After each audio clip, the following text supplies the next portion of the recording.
ভারতের পশ্চিমাঞ্চলীয় রাজ্য মহারাষ্ট্রে ১৭ বাংলাদেশিকে আজ গ্রেপ্তার করা হয়েছে। ভারতে অবৈধ প্রবেশ এবং বসবাসের অভিযোগে তাদের আজকে গ্রেপ্তার করা হয়। গ্রেপ্তারকৃতদের মধ্যে ৩ জন নারী। ২৬ ডিসেম্বর এক প্রতিবেদনে এই তথ্য জানিয়েছে ভারতীয় সংবাদ মাধ্যম ইন্ডিয়া টুডে।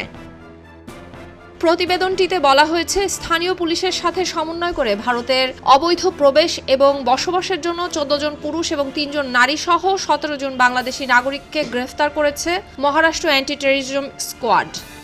ইন্ডিয়া টুডে বলেছে, মুম্বাই নাভি মুম্বাই থানে এবং নাসিকে অভিযান চালানোর পরে তাদের গ্রেপ্তার করা হয়েছে। গোয়েন্দা তথ্যের ভিত্তিতে রাজ্যে অবৈধ অভিবাসীদের চিহ্নিত করতে এবং তাদের বিরুদ্ধে ব্যবস্থা নেবার জন্য এই অভিযান শুরু করে তারা।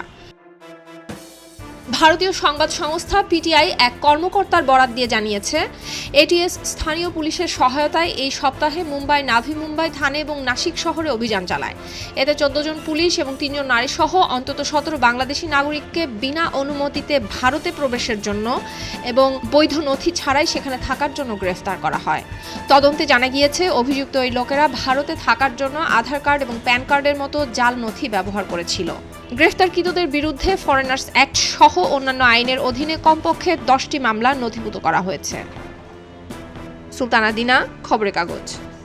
সবাই যখন জোয়ারে গা ভাসায়, কেউ কেউ ঘুরে দাঁড়ায়। সময় হারতে শেখালেও কেউ কেউ চ্যালেঞ্জ ছুড়ে দেয়। পক্ষপাতের ভিড়ে আজ থেকে কোনো পক্ষ নয়, খবর হবে নিরপেক্ষ। বানোয়ার তথ্যবাদ, খবর হবে নিখাদ। ভেঙে গুজবের শিখ, খবর হবে নির্ভীক।